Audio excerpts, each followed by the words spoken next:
प्रभु के नाम को सुनाई दे रहा है ना? जी पास्टर। प्रभु के नाम को मैं महिमा और प्रशंसा देता हूं। तमाम परमेश्वर के खादिमगण और तमाम मसीह यीशु के लहू के द्वारा खरीदे गए पवित्र लोगों को भी शीघ्र आने वाला प्रभु यीशु मसीह के नाम से मसीही वंदना पेश करता हूं। सबको शालो। आज शाम के समय भी प्रभु की उपस्थिति में एकत्रित होने का अवसर परमेश्वर ने हमें दिया है। परमेश्वर को मैं धन्यवाद देता हूं और अपने दिन भर के कार्यों के बाद परमेश्वर की उपस्थिति में एकत्रित हुए आप सभी जनों के लिए भी मैं परमेश्वर का जरूर धन्यवाद करूंगा। इस प्रकार हम परमेश्वर की उपस्थिति में मिलकर के आए हैं। वचनों की ओर हमारे ध्यान को हम फिराएंगे। हम परसों इफिसियों की पत्री जो पौलुस प्रेरित ने इफिसियों की कलीसिया के लिए लिखा था उसमें से कुछ मनन करने के लिए कोशिश कर रहे थे, या फिर उसमें से कुछ मनन करने के लिए हम चाह रहे थे। उसके एक पृष्ठभूमि के बारे में हमने देखा कि किस प्रकार इफिसुस की कलीसिया की स्थापना हुआ था। तो इफिसुस की कलीसिया को हमने देखा कि शैतान के सिंहासन रखे हुए या शैतानी शक्तियों के राजधानी में पौलुस प्रेरित के द्वारा संस्थापित हुआ एक आशीषमय कलीसिया है। उस कलीसिया से पौलुस प्रेरित परमेश्वर के सनातन योजना के बारे में बताते हैं। इस इफिसियों की पत्रिकाओं के रानी कहलाते हैं। जैसे हम जानते हैं कि भजन संहिता 23 भजन संहिताओं की रानी कहलाती है, उसी तरह यूहन्ना 3:16 पूरे बाइबल के सुनहरा वचन कहलाता है। ठीक है, तो उस प्रकार ये जो इफिसियों के लिए लिखा गया पत्रिका सबसे खास एक पत्रिका है। हम प्रभु यीशु मसीह को भी और कलीसिया को भी बहुत ही अच्छे से देख सकते हैं। 1 से लेकर 3 तक 1, 2, 3 अध्याय विश्वास संबंधी बातें हैं, सैद्धांतिक बातें हैं। लेकिन 4, 5 और 6 अध्यायों में पौलुस प्रेरित व्यावहारिक मसीही जिंदगी के बारे में लिखा हुआ है। इस प्रकार हम इस इफिसियों के पत्रिका को समझ सकते हैं, लेकिन वो सब हम देखने नहीं जा रहे हैं। हम तो केवल एक ही विषय को देखेंगे, वो है परमेश्वर ने एक सनातन योजना बनाया था, उसी के विषय में। 3 अध्याय का 11वां पद को पढ़ सकते हैं आप। 3:11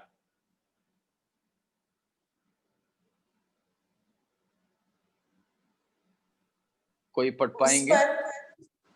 मनसा के अनुसार जो उसने हमारे प्रभु मसीह यीशु में की थी। तो वहां पर कौन सी मनसा के बारे में कहा है? सनातन मनसा, परमेश्वर के सनातन मनसा। उस सनातन मनसा के भी पूरे बातें हम नहीं लेंगे, केवल उनमें से एक विषय को लेंगे जो परमेश्वर अपने सनातन मनसा में क्या तैयार किया था। हमारे छुटकारे का इंतजाम परमेश्वर अपने सनातन योजना में किया था। ठीक है, हमारे छुटकारे का योजना। तो उस छुटकारे की योजना में परमेश्वर ने जो किया है, हम उस विषय के बारे में पहला अध्याय की 3 से लेकर 14 तक की पदों से थोड़ा सा हल्का सा देखने के लिए चाहेंगे। तो हमारे आज कल और परसों प्रभु की आगमन में देरी हुआ, तो ये 3 दिन हम इसी विषय के बारे में सीखेंगे, समझेंगे। अगर इस विषय में आपको कोई शक है तो जरूर आप पूछ सकेंगे। इस विषय में हम जो मनन कर रहे हैं उसमें तो यहां पर पौलुस प्रेरित इफिसियों के लिए लिखा हुआ इस पत्रिका में पहला अध्याय की 3 से लेकर 14 तक की पदों में परमेश्वर हमारे लिए किया सनातन योजना का एक झलक हमें देते हैं। क्या है वो झलक? वो ये है हमारे छुटकारा। हमारे छुटकारा, हमारे छुटकारा, उसका क्या मतलब है वो हम अवसर प्रभु हमें देते हैं तो देखेंगे। तो छुटकारा शब्द से तो हम सब वाकिफ है। तो यहां पर जब हम पहला अध्याय को देखते हैं, उसका 3 से लेकर 14 तक की पदों में हम बाइबल के त्रिएक परमेश्वर की तस्वीर को देखते हैं। ठीक है ना? त्रिएक परमेश्वर की तस्वीर को हम देखते हैं। उसका तीसरा पद को पढ़िएगा। हमारे प्रभु यीशु मसीह के परमेश्वर और पिता का धन्यवाद हो कि उसने हमें मसीह में स्वर्गीय स्थानों में सब प्रकार की आत्मिक आशीष दी है। वहां पर हम बाइबल के परमेश्वर के या बाइबल के परमेश्वर की परमेश्वरत्व के 2 व्यक्तियों को देखते हैं। कौन कौन दिखा वहां पर? हमारे प्रभु यीशु मसीह और यीशु मसीह के परमेश्वर और पिता। अब 14वीं वचन को भी पढ़ेंगे। वह उसके मोल लिए हुओं के छुटकारे के लिए हमारी मिरास का बयाना है कि उसकी महिमा की स्तुति हो। हिंदी में शायद 13 लेकर पढ़ना होगा, 13 भी पढ़ लेंगे। और उसी में तुम पर भी, जब तुमने सत्य का वचन सुना जो तुम्हारे उद्धार का सुसमाचार है, और जिस पर तुमने विश्वास किया, प्रतिज्ञा किए हुए पवित्र आत्मा की छाप लगी। वहां पर हम पवित्र आत्मा को देखते हैं। तो तीसरा ही पद में हम यीशु मसीह को, पिता परमेश्वर को, और 14वीं वचन में पवित्र आत्मा को देखते हैं। अर्थात हम त्रिएक परमेश्वर को पहला अध्याय में ही देखते हैं। ठीक है? तो त्रिएक परमेश्वर का पहचान हमको पहला ही अध्याय में मिलता है। ठीक है? तो ये त्रिएक परमेश्वर हमारे छुटकारे का योजना बनाया। कब बनाया ये योजना?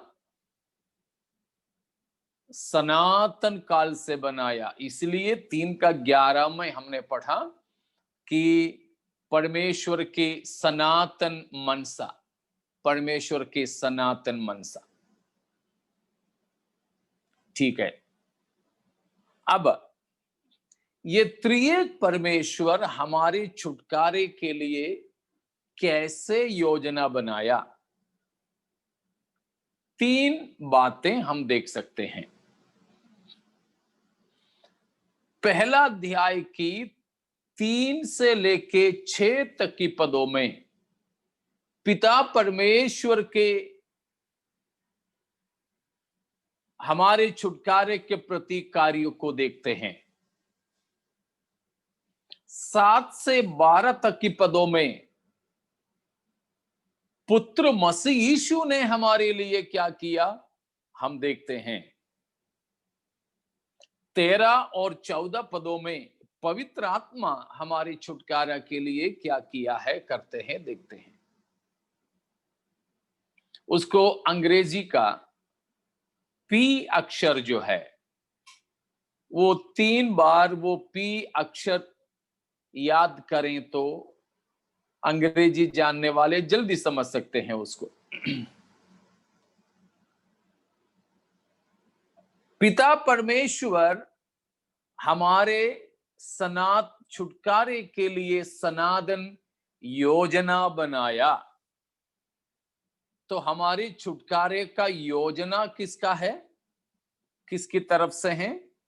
परमेश्वर पिता की ओर से है। The father purposed our redemption, purposed our redemption. दूसरा, प्रभु यीशु मसीह ने हमारे छुटकारे को दाम देकर खरीद लिया।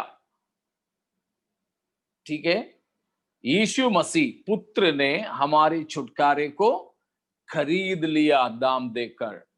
The son purchased our redemption, the father purposed, the son purchased.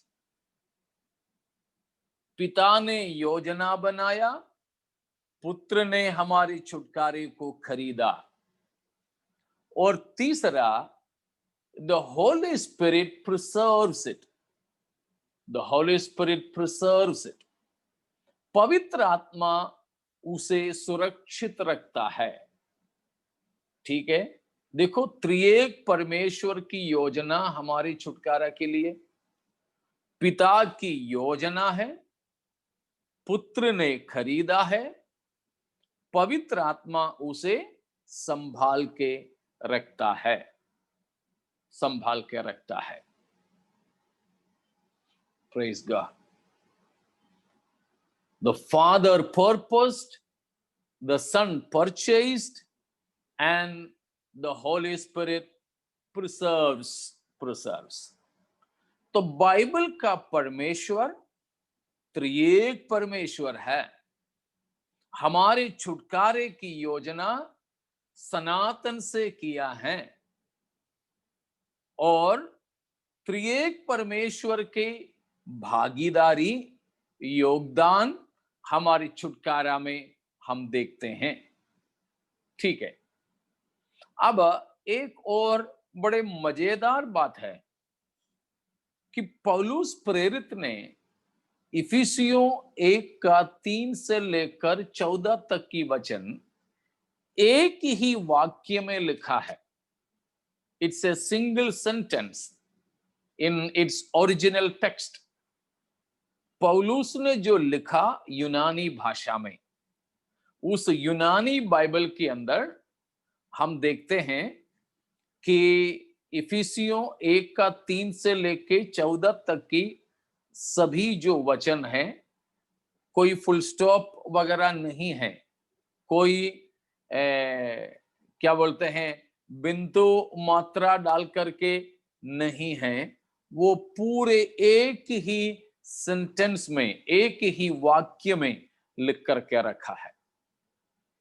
लेकिन ये बाइबल हमारे भाषाओं में अनुवाद करके देने वालों ने इसको हमारे लिए तोड़ तोड़ करके लिख कर दिया है।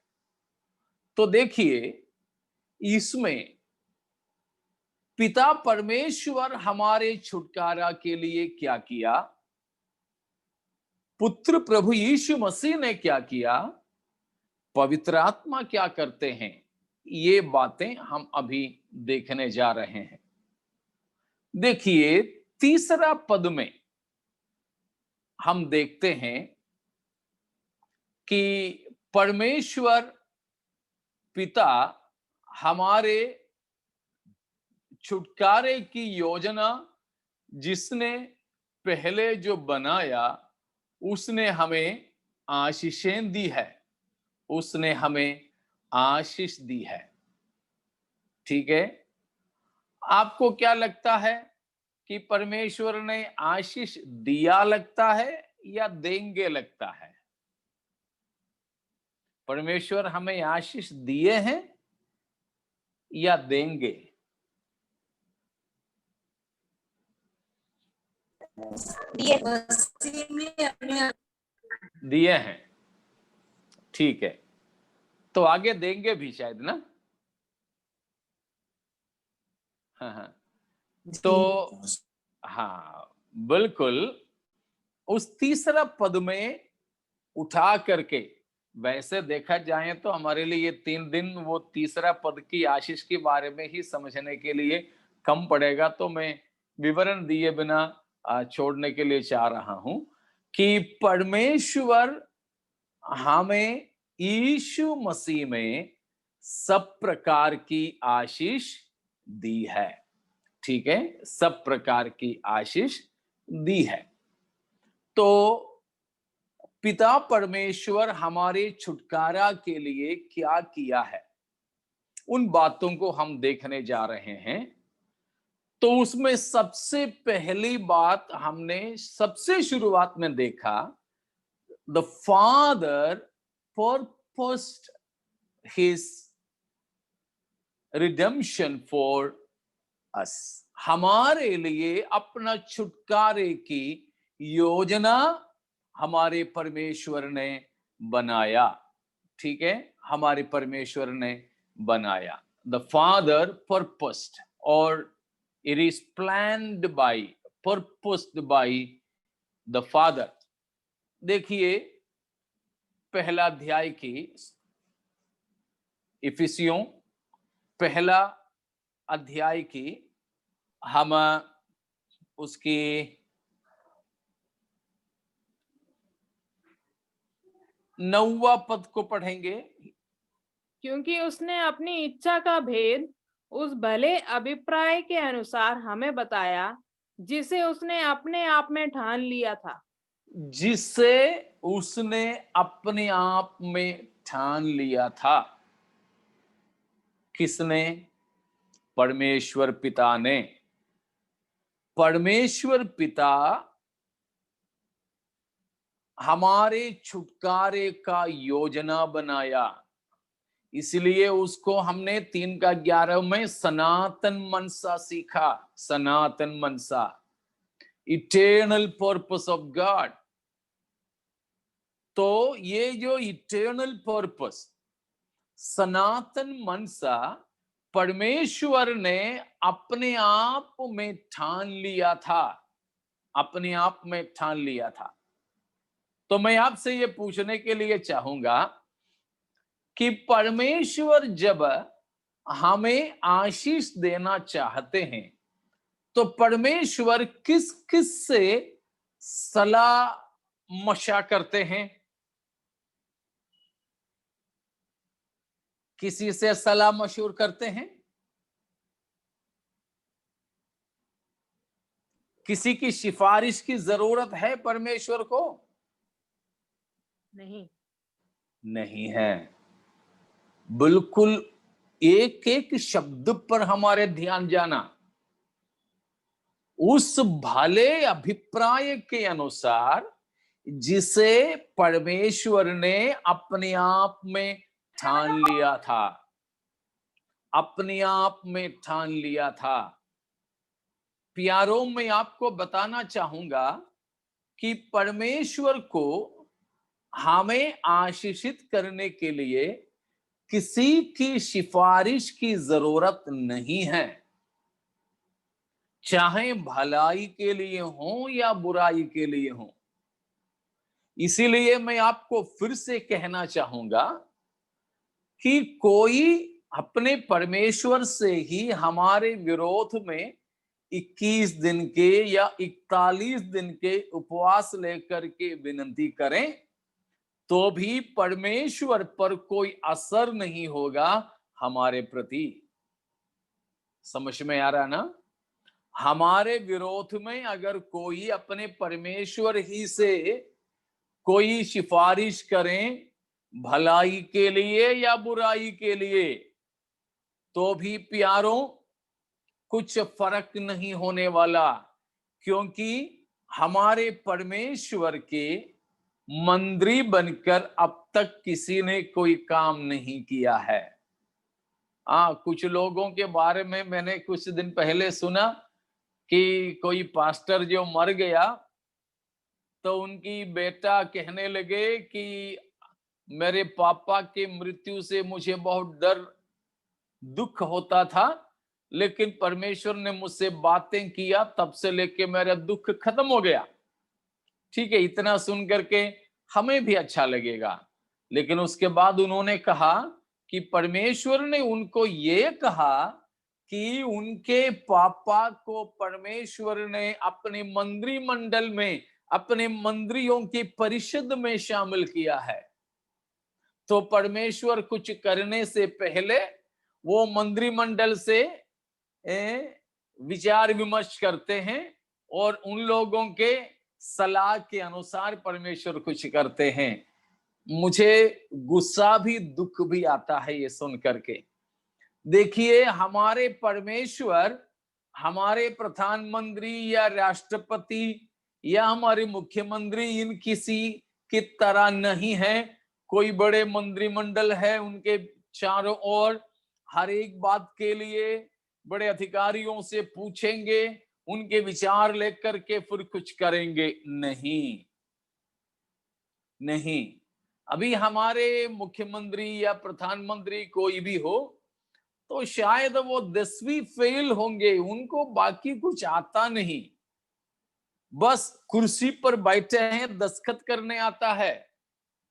बाकी सब उनके जो उद्योग करने वाले लोग रहते हैं, ब्यूरोक्रेट्स रहते हैं, उन लोगों की सलाह के अनुसार करते हैं। उसी के लिए हमारे सरकारों में मंत्रिमंडल होते हैं, अधिकारियों के IAS IPS वाले होते हैं। लेकिन हमारे परमेश्वर ये 10वीं फेल या अंगूठे छाप कोई अधिकारी के समान नहीं है। हमारे परमेश्वर सर्वज्ञानी परमेश्वर है, हमारे परमेश्वर सर्वशक्तिमान परमेश्वर है। हमारे परमेश्वर को और किसी की योजना की जरूरत नहीं है, और किसी की योजना की जरूरत नहीं है। इसीलिए परमेश्वर जो काम करते हैं वो अपने आप में ठाना हुआ काम है। मुझे सुनने वाले अजीजों, बाइबल का परमेश्वर को आप हल्का और छोटा मत समझना। हमारे बाइबल के परमेश्वर महान परमेश्वर है, उसके तुल्य कोई और नहीं है, और वो अकेला है राज करने वाला, वो अकेला है सर्वाधिकारी परमेश्वर, सब कुछ के ऊपर अधिकार रखने वाला हमारे परमेश्वर है। उस परमेश्वर को किसी की भी योजना की जरूरत नहीं है। इसीलिए हमारे छुटकारा भी हमारे परमेश्वर ने अपने आप में ठान लिया है। हालेलुया। प्रभु आपका धन्यवाद हो कि आप अपने ही भले अभिप्राय के अनुसार हमारे छुटकारे को आपने संपन्न किया। Praise the Lord. Oh Father, thank you for the redemption you gave us, what you purposed in yourself. आप अपने आप में जो ठाना हुआ योजना के अनुसार हमको दिलाया, छुटकारा के लिए धन्यवाद। हालेलुया। और दूसरी बात मैं आपको बताने के लिए चाहूंगा कि यह योजना परमेश्वर पिता ने हमारी छुटकारा के लिए कब बनाया था, कब तैयार किया था, उसका चौथा पद में लिखा है। चौथा पद, जैसा उसने हमें जगत की उत्पत्ति से पहले उसमें चुन लिया कि बस हम बस बस। कब बनाया ये योजना? जगत की उत्पत्ति से पहले, even before the foundation of the world.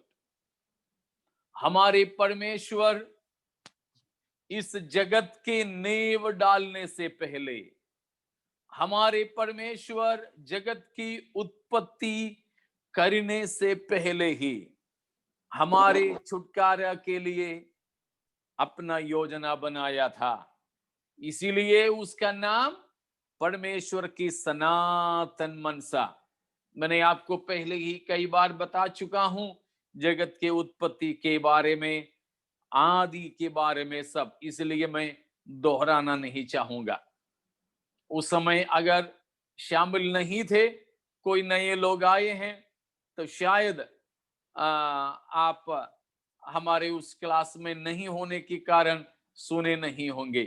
जो भी हैं, सनातन मनसा का मतलब परमेश्वर ने जगत की उत्पत्ति से पहले, जगत की उत्पत्ति से पहले हमारे छुटकारे का योजना बनाया। मैं आपसे पूछने के लिए चाहूंगा कि परमेश्वर ने सबसे पहले क्या बनाया था? सबसे पहला सृष्टि क्या था? वो भी हम पहले बताए थे, शायद आपको याद होंगे। है याद किसी को? उजियाला। उजियाला नहीं किरण।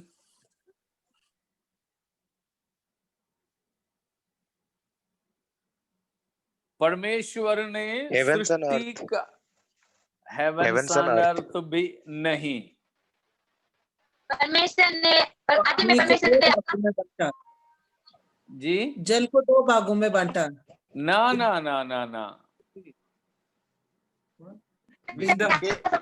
अंधियारे को उजाले से अंधियारे को दूर किया। ना ना, वही तो उजियाला पहले पहले बोला था किरण ने।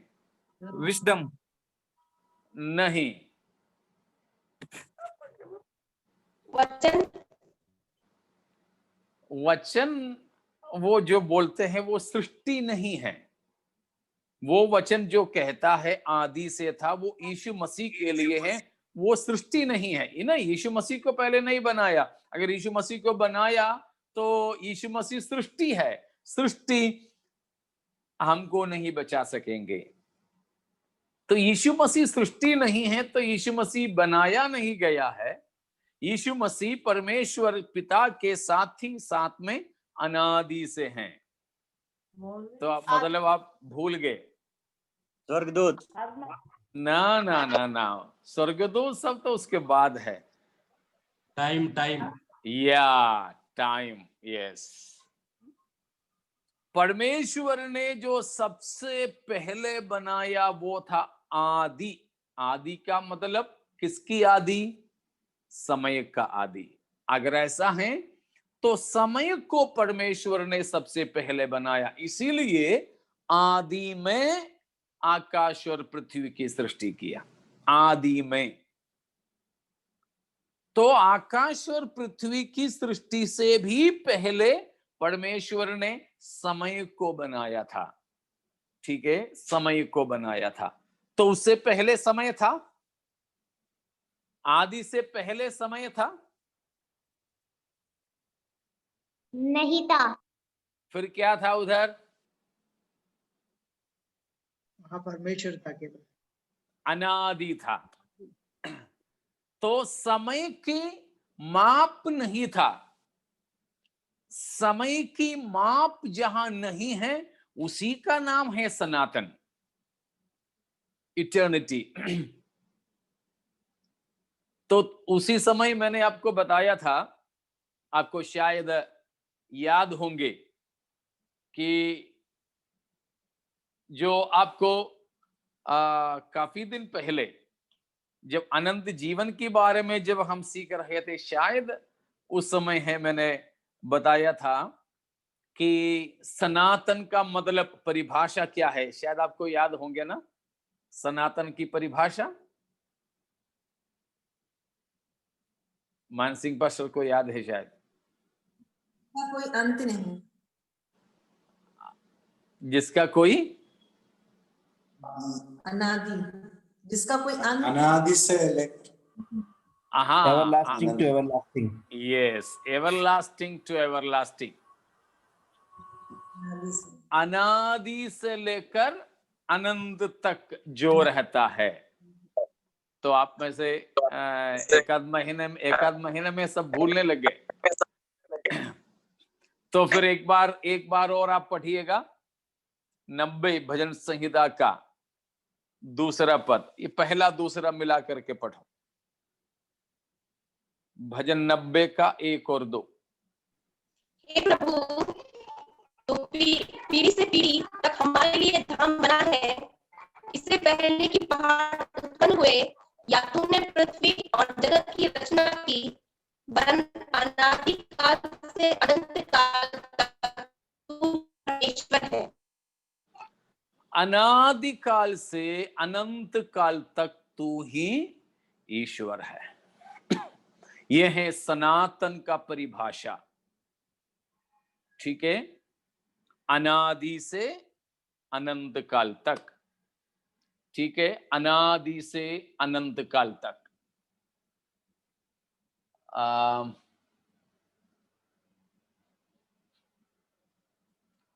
आप ओके, व्हाइट बोर्ड जो लोग देख सकें तो देखिएगा। देखिए, ये है अनादि, ये है सनातन, जो कह सकते हैं सनातन। ठीक है, सनातन जिसकी ना ही आदि है ना ही जिसकी अंत है, आदि भी अंत भी नहीं है। ठीक है, शुरू भी नहीं आखिरी भी नहीं। लेकिन परमेश्वर ने क्या किया, ये सनातन को 2 टुकड़ा कर दिया, 2 टुकड़ा कर दी।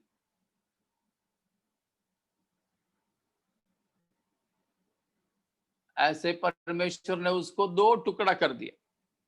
ये 2 टुकड़ा किया, इसका नाम है समय। ठीक है, समय जिस उससे पहले का जो बात है अनादि।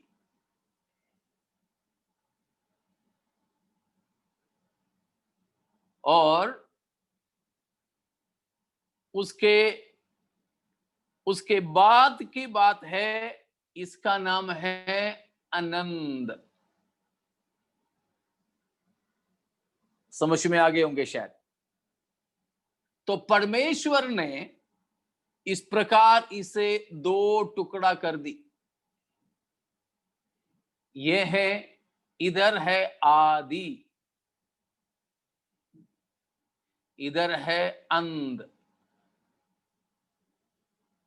इसमें इधर में आदि नहीं, जिसको इसलिए हम अनादि बोलते हैं, जिसकी आदि नहीं। उधर को पड़ा है, कितने समय है किसी को पता नहीं, ये अनादि है। हम लोग जीवन बिता रहे हैं यहां से यहां तक, बस। ये आदि, ये जो आदि है, यहां परमेश्वर ने सृष्टि की शुरुआत किया। ये जो अंत है, यहां अभी जो भी दिख रहे हैं सब कुछ समाप्त हो जाएगा, फिर तो अनंतता शुरू हो जाएंगे जिसका कोई अंत नहीं होगा। तो देखो प्यारो, परमेश्वर ने हमारे छुटकारे की जो योजना बनाया था, कब बनाया परमेश्वर उसकी योजना? अनादि में, जगत की उत्पत्ति से पहले इधर कहीं पर बनाया परमेश्वर ने। उसकी योजना यहां कहीं पे बनाया।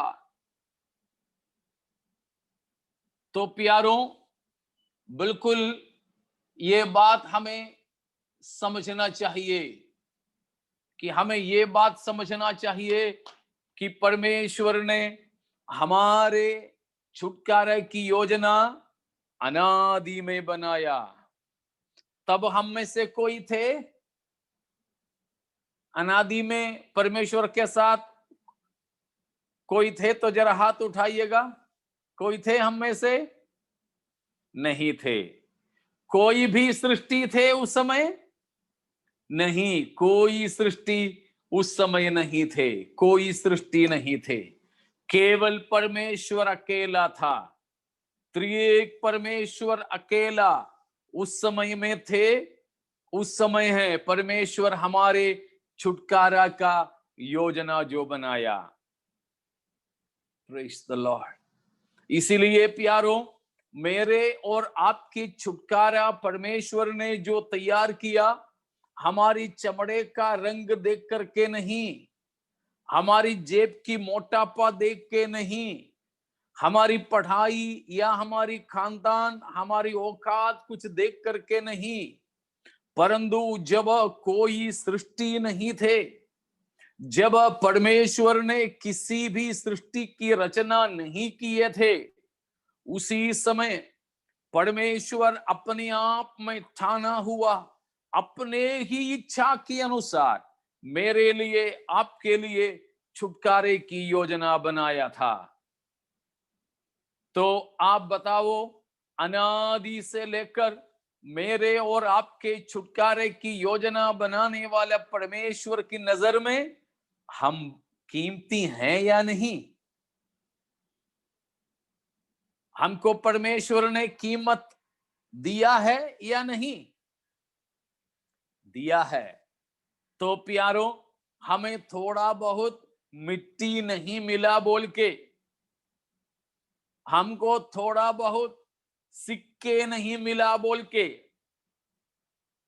हमारी चमड़े में चमक नहीं है बोलकर हम कभी भी किसी प्रकार के भी दुख में, निराशा में नहीं रहना चाहिए, नहीं रहना चाहिए। तो प्यारों,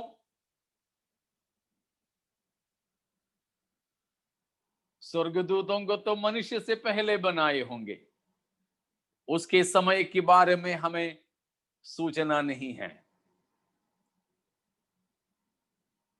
तो परमेश्वर हमारे उद्धार का, छुटकारे का, नजात का योजना बिल्कुल कब बनाया? परमेश्वर बाकी किसी भी सृष्टि को बनाने से पहले, मनुष्य को बनाने से पहले, स्वर्गदूतों को बनाने से पहले, आकाश और पृथ्वी को बनाने से पहले, यहां तक कि समयों को भी बनाने से पहले, या फिर मानो सबसे पहला सृष्टि समय नहीं और कुछ है मान लीजिए, तो उस सृष्टि को भी बनाने से पहले परमेश्वर ने हमारे छुटकारे की योजना बनाया था। Praise the Lord. हमें ये कोई मायना नहीं रखता है कि पहला सृष्टि क्या था, ठीक है? आप कुछ भी मान लीजिए, समय को मानो, स्वर्गदूत मानो, पृथ्वी आकाश मानो, कुछ भी मानो, कोई फर्क नहीं पड़ेगा। लेकिन सबसे पहला सृष्टि से पहले परमेश्वर ने हमारे लिए योजना उद्धार का बनाया था। ये है मुझे आनंद दिलाने वाली बात। उसका मतलब आपको और मुझे परमेश्वर ने कब देखा था? 2020 में, ये लॉकडाउन के समय में सुबह शाम जब मीटिंग में आने लगे तब? नहीं। फिर मुझे और आपको परमेश्वर कब देखने लगे? जब हम पैदा ही नहीं हुए थे तब से, जब पृथ्वी ही नहीं बनी थी तब से, जब आकाश ही नहीं बना था तब से परमेश्वर हमको देखने लगे। ओ प्यारों, आप जरा अंदाजा लगा लो, आपका दिमाग को जरा दौड़ाने की कोशिश कीजिए। परमेश्वर की आत्मा हमारे समझ को खोलने के लिए दुआ कीजिए।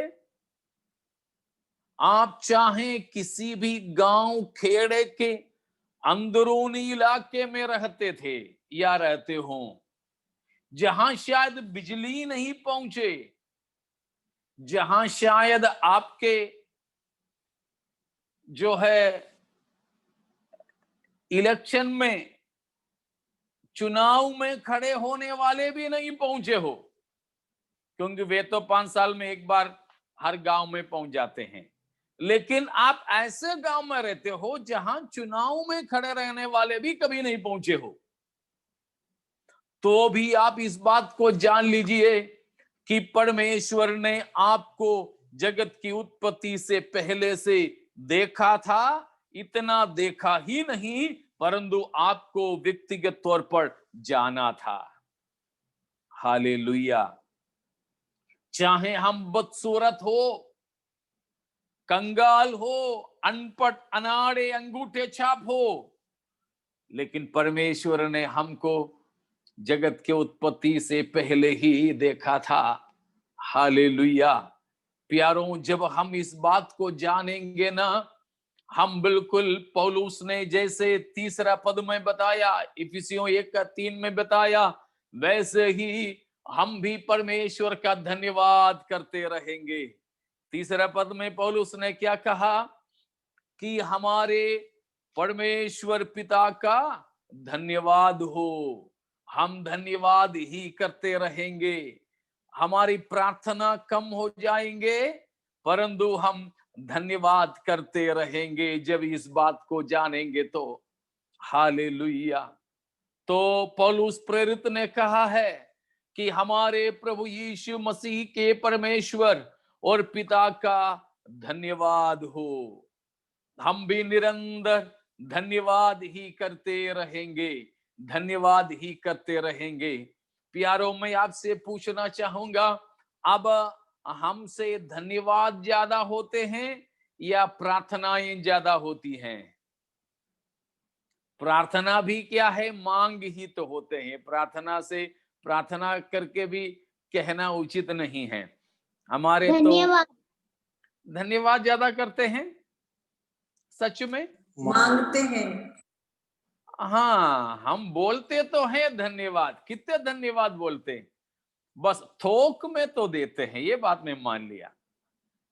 क्या थोक में? कोटि कोटि धन्यवाद थोक में दे दिया ना। कितने दिया? एक ही तो दिया आपने। हमने तो बस एक ही धन्यवाद दिया, लेकिन बोल दिया कोटि कोटि धन्यवाद नहीं। लेकिन हम धन्यवाद भी कब देते हैं? जब मांगने के लिए शब्द नहीं मिलता है, भूल जाते हैं, तब धन्यवाद धन्यवाद धन्यवाद बोलते हैं। ज्यादातर तो हमारे धन्यवाद तभी बोलते हैं जब हमें आगे बोलने के लिए शब्द नहीं मिल रहा हो। लेकिन यहां जब परमेश्वर ने हमारे लिए छुटकारे का, उद्धार का योजना जगत की उत्पत्ति से पहले ही तैयार किया था, परमेश्वर तभी से हमको जानते हैं, हमको देखा था, व्यक्तिगत तौर पर हमें पहचानते हैं। यह जाने तब हम परमेश्वर का धन्यवाद धन्यवाद धन्यवाद ही करते रहेंगे प्यारो। हालेलुया। हमारे परमेश्वर हमारे छुटकारे का सबसे पहले योजना बनाया। दूसरी बात, कब बनाया? जगत की उत्पत्ति से पहले। उसी के बारे में था। आपको याद होंगे, हम तीतुस पहला अध्याय की दूसरा पद से पढ़े थे पहले की हमारी क्लासों में कि समय की उत्पत्ति से पहले, प्रेज गॉड, आनंद, उस आनंद जीवन की आशा पर जिसकी प्रतिज्ञा परमेश्वर ने, जो झूठ बोल नहीं सकता, सनातन से की। बिफोर द वर्ल्ड बिगैन, किसी किसी भाषा में बिफोर द टाइम बिगैन करके लिखा है। समय की शुरुआत से ही पहले। हालेलुया।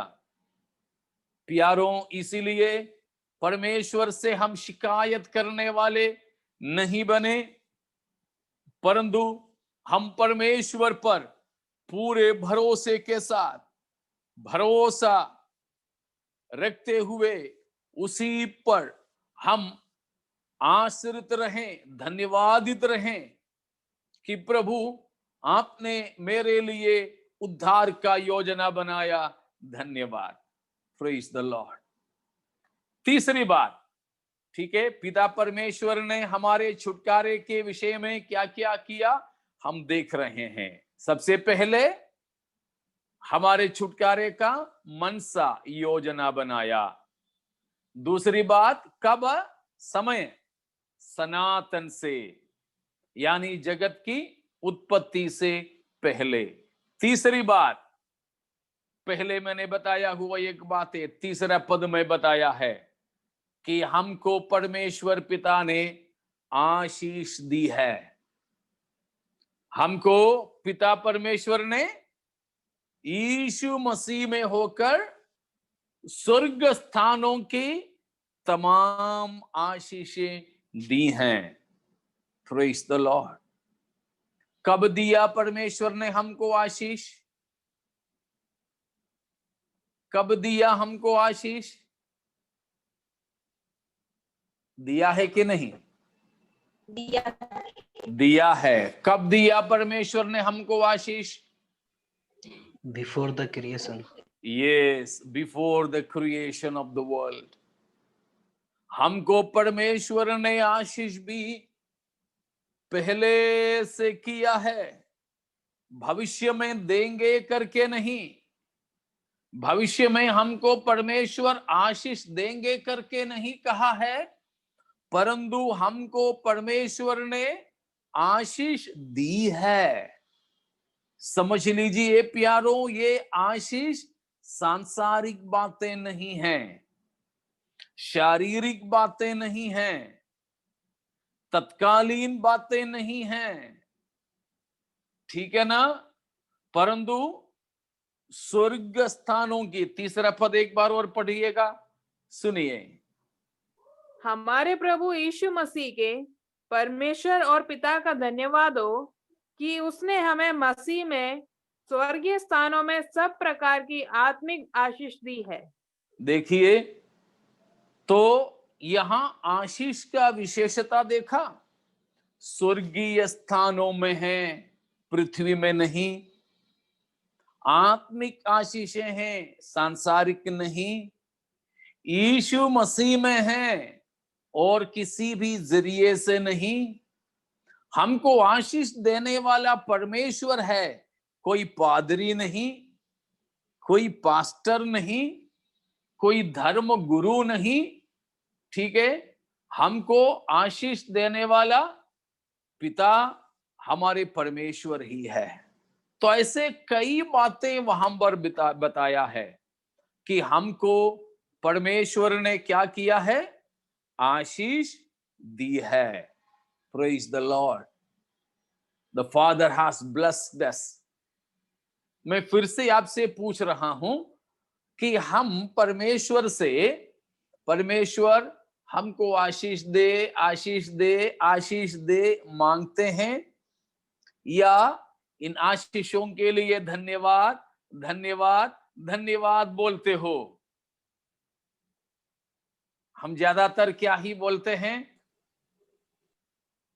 हमको आशीष दे दे दे, मुझे आशीष देना प्रभु, मेरी पत्नी को आशीष देना प्रभु, मेरी पति को आशीष दे परमेश्वर, मेरे पापा मम्मी को आशीष दे, मेरे बच्चों को आशीष दे। हम तो जिसके लिए भी मांगते हैं तो यही मांगते हैं, क्या? आशीष आशीष आशीष। लेकिन शायद ही हम इस बात को याद करते हैं कि परमेश्वर ने हमको आशीष दिया है। उन आशीषों के बारे में मैं ज्यादा कुछ बोलना नहीं चाहूंगा, क्योंकि मैं और कहीं बोला था कुछ बातें सुने हुए कुछ लोग हमारे बीच में हैं, तो मैं दोहराना भी नहीं चाहूंगा।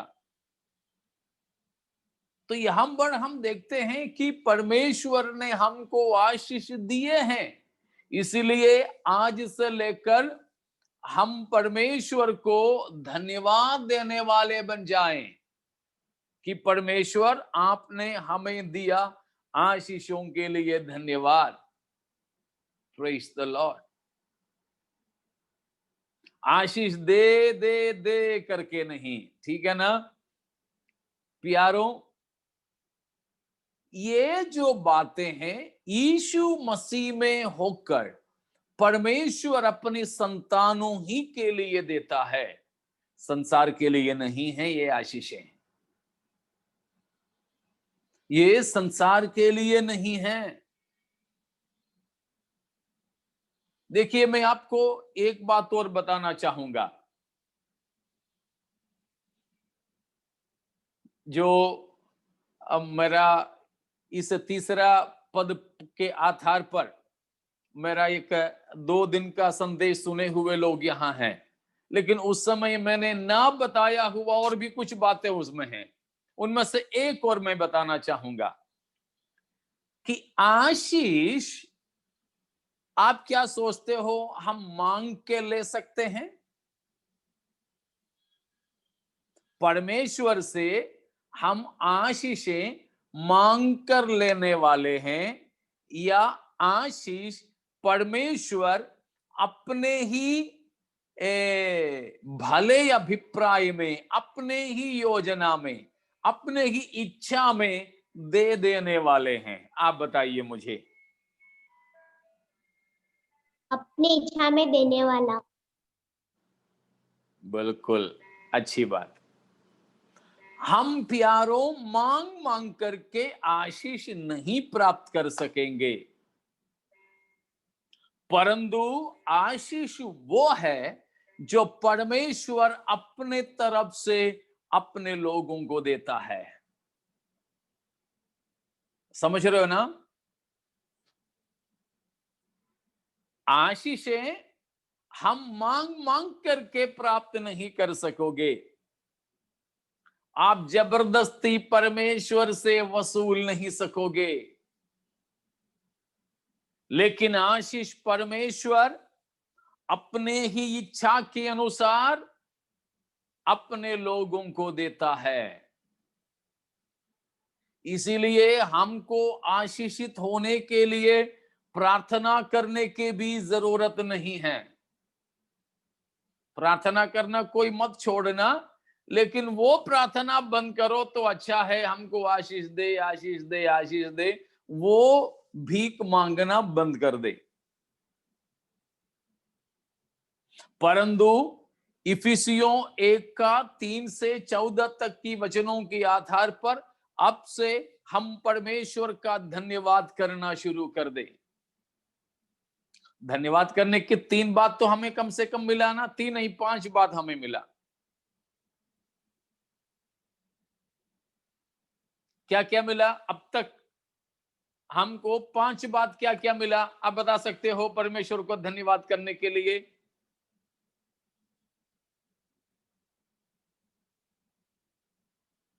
पहली बात, परमेश्वर आपने हमारे छुटकारे की योजना बनाया। धन्यवाद पिता। यस याफेबा। दूसरी बात, हे प्रभु यीशु मसीह, आप मेरे छुटकारे को अपना लहू से खरीदा, इसलिए धन्यवाद। तीसरा क्या करेंगे? आप पवित्र आत्मा के द्वारा हमारे छुटकारे को संभाल के रखते हैं, इसीलिए धन्यवाद। चौथा, जगत की उत्पत्ति से पहले ही आपने इस योजना बनाया, मुझे जाना, इसीलिए आपका धन्यवाद। पांचवा, यीशु मसीह में होकर स्वर्ग स्थानों की तमाम प्रकार की आशीष मुझे दे देने के लिए धन्यवाद। देखिए, हम तो मांगने के बजाय अब धन्यवाद करने के लिए पांच काम हो गए अब ये। हालेलुया। फोर्थ वन ये बेटा कि जगत की उत्पत्ति से पहले ही आपने मुझे जाना था, आपने मुझे चुना था।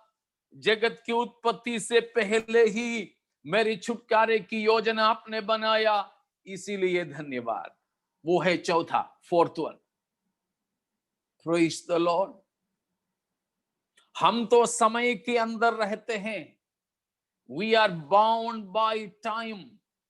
हम समय में सीमित है, लेकिन प्यारों, परमेश्वर ने हमारे लिए समय से पहले, समय की उत्पत्ति से पहले ही, हालेलुया, योजना बनाया था।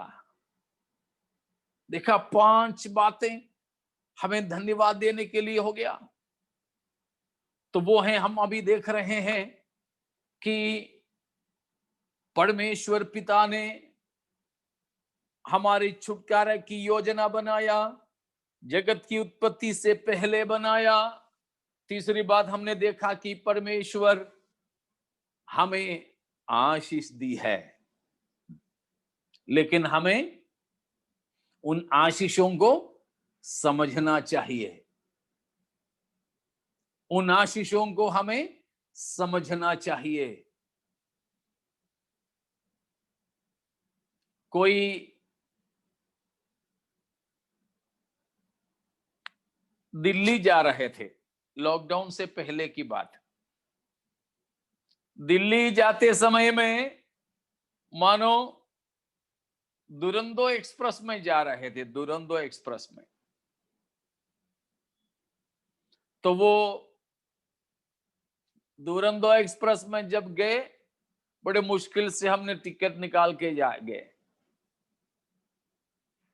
थोड़ा सा पानी लेके गए थे बोतल में। 2 दिन के सफर था, 1 ही घंटे में पानी खत्म। लेकिन ट्रेन में जो रसोई वाले हैं, वे हमको ला करके 1 बोतल पानी दे दिया। हमने मना कर दी, हमको नहीं चाहिए। उसने जबरदस्ती पकड़वाया, लेकिन हमने लिया नहीं। हमारे पानी खत्म हो गए, हम तो प्यासे प्यासे बैठे। थोड़ी देर के बाद में वो चाय लेके आया, हमने मना कर दी। हम तो बड़े भूख के बैठे हैं। वो लाकर सबको खाना दे रहे हैं, हमको भी दिया, हमने मना कर दी। हम इसीलिए मना किए, हमारे पास में पैसा नहीं, बड़े मुश्किल से टिकट निकाले हैं। अब लेने नहीं आए, उतरने वाले स्टेशन में तो घर भी पहिए पहिए जाना होगा, पैसा नहीं है। लेकिन बाद में पड़ोस में बैठने वाले पूछा, क्यों आपको प्यास और भूख नहीं लग रहे हैं? आपके टिकट में आपके ये पानी, चाय, खाने का पैसा भी वसूला है। आपने टिकट जब लिया उसी समय में आप उतरने तक की खाना पीने का, चाय का, नाश्ते का पूरा पैसा आपने दे दिया है, लेकिन बेचारे आपको नहीं मालूम था। आपके पास में जो टिकट है ना, उसके अंदर भी लिखा है कि आपको एक दिन में 1 बोतल पानी दिया जाएगा, सुबह 2, शाम को 2, 4 चाय मिलेगा, खाना मिलेगा, ये सब आपकी टिकट में है। लेकिन बेचारे आपको नहीं मालूम था। आपको मालूम नहीं होने के कारण आप पैसा दे भी दिया था, तो भी आप तो बिल्कुल भूखे भूखे चले गए। इसी प्रकार है, कई सारे लोग, परमेश्वर ने हमको उद्धार पाया तो स्वर्ग स्थानों की आशीषें दी हैं, लेकिन हमें पता नहीं, इसीलिए हम तो फिर से मांग रहे हैं, आशीष दे, आशीष दे, आशीष दे। इसलिए पौलुस प्रेरित इफिसुस की कलीसिया के लोगों के लिए प्रार्थना किया 1:17 में कि तुम्हारी मन की आंखें ज्योतिर्मय हो, क्योंकि तुम तो अभी तुम्हारी मन की आंखें खुले नहीं हैं, तो परमेश्वर ने दिए आशीषों को पहचान नहीं पा रहे हो। प्यारो, आज मैं आपको ये बताकर समाप्त करना चाह रहा हूं कि परमेश्वर ने हमको यीशु मसीह में सब प्रकार की स्वर्गीय आशीष दी है। उन बातों को पहचान कर हम परमेश्वर को धन्यवाद दें। उनमें से 5 बातें हैं, मैंने आपके सामने रखा। अब हम ये प्रार्थना करें, आशीष दे करके प्रार्थना मत कीजिए, परंतु आप प्रार्थना कीजिए, प्रभु मेरी मन की आंखों को जरा खोल दीजिए, मेरे काला चश्मे को जरा हटा दीजिए, मेरे आंखों में शैतान ने बांधा हुआ काली पट्टी को खोल दीजिए, ताकि मैं उन तमाम आशीषें देखूं जो आपने यीशु मसीह में होकर के मुझे दिया है। उन बातों को पहचान कर आपका मैं धन्यवाद कर सकूं। आओ आज अपने जीवन इस प्रभु के हाथ में दे दें। यदि आपने मसीह को स्वीकार कर लिया, उसके साथ आपको बाकी सब आशीष भी प्राप्त हो चुका है। आपको मारे मारे फिरने की जरूरत नहीं है। बस उस आशीष की भंडार को समझकर परमेश्वर का धन्यवाद ही करते रहें। प्यारों, यदि आप में से किसी को भी उस आशीष प्राप्त नहीं हुआ, तो आज उस आशीष का स्रोत और उसका मूल हमारे प्रभु यीशु मसीह को अपनाएं, जो हमारी पापों के क्षमा के लिए क्रूस पर मारा गया था, जिसने हमारी छुटकारे की कीमत अदा किया था। उस मसीह को अपना लें, उस यीशु मसीह पर विश्वास करें, पापों से तौबा करते हुए, मन फिराते हुए परमेश्वर के पास आए, तो ये सारी आशीषें आपका भी हो जाएगा। ये और किसी के पास में नहीं मिलेगा, केवल परमेश्वर के पास, यीशु मसीह के द्वारा। इसीलिए अगर कोई है यीशु मसीह को अभी तक अपनी जिंदगी में स्वीकार नहीं किए हो, आज यीशु को मसीह पर विश्वास करके स्वीकार कीजिए, अपने जीवन को समर्पण कीजिए। इन आशीषों के भागीदार बनकर परमेश्वर के साथ आनंद जीवन में प्रवेश कर सके। इन वचनों के द्वारा परमेश्वर हम सबको आशीषित करें।